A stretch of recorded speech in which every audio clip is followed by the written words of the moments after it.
Amazing. What are your thoughts on OnlyFans? Because we haven't had anybody on. We have somebody that we want to have on too that is currently using or like producing content with OnlyFans. What is it like being a creator? Because we're not creators at all. Like we don't have it. We've definitely thought about it. I'm going to be honest. I've thought about OnlyFans numerous times. Yes.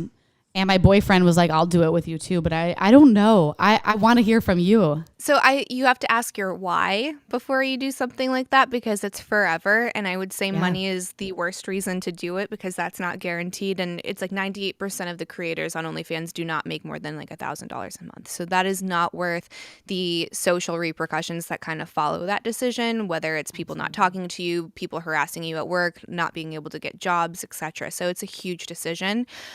For me, and I have gone through this countless times by myself and with my husband, and I'm like, no matter what, my destiny was to get naked on camera at some point. It was gonna happen. There was just no avoiding that the stars aligned, and that is just really a part of who I am, and that sexual expression is really crucial to me and like my life energy, my life force. When did you notice that? Like what age were you like, I think I want to do something like this? I mean like 5.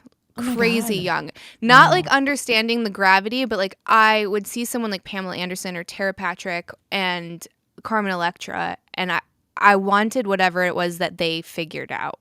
And obviously at that age you don't really understand sexuality yet, or like what that really means, but you just see this stunning woman that just seems to be in like full command of herself, and like her like just like commanding a room, and there's like no shame, and just like this force to be reckoned with. And I'm like, I want to be that. I don't know how I get there.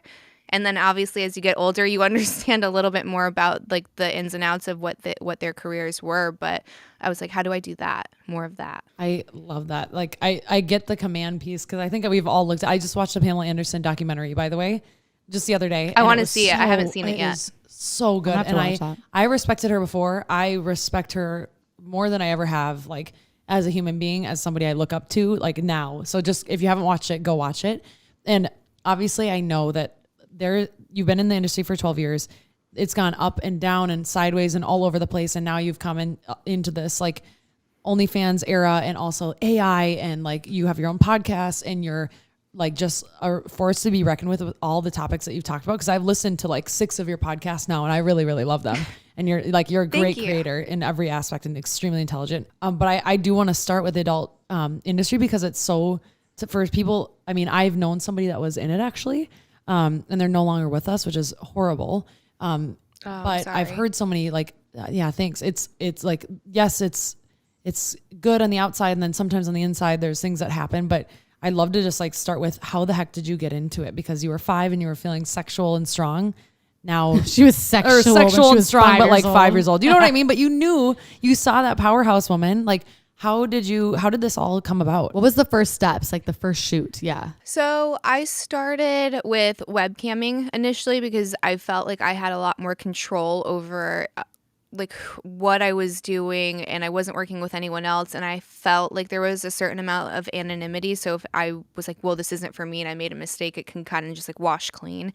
Not true for anyone that's thinking that, because someone is always recording and posting it, so like nothing is anonymous.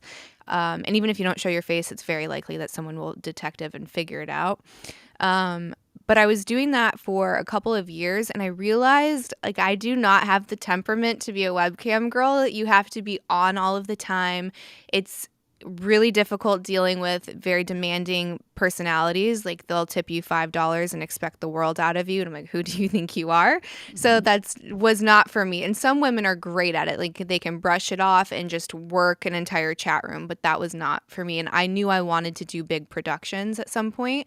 So when I saw these other women and like doing these parody movies like Pirates of the Caribbean, I want to do that. I want the costumes and the script and the CGI, all of that. So I found a site that I liked a lot. It was just women, and I thought it was all real. So that was definitely part of the allurement. And then when I get there, I realize like it's not real at all. It's all just made up. But it's these beautiful women in Miami, and they're always in these mansions and these cars. And I'm like, that looks amazing. It's like Playboy Mansion, and I want to do that. So I reached out to them and I was like, how do I do this? Do I audition? And they're like, no. Like, no one serious actually auditions. Please just send us a couple of photos and your ID so we know you're of age, and then we'll go from there.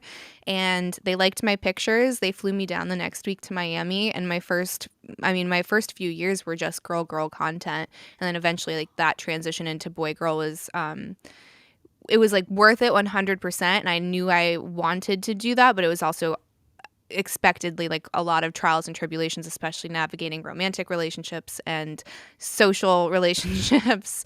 It wasn't easy, but I'm glad I did it.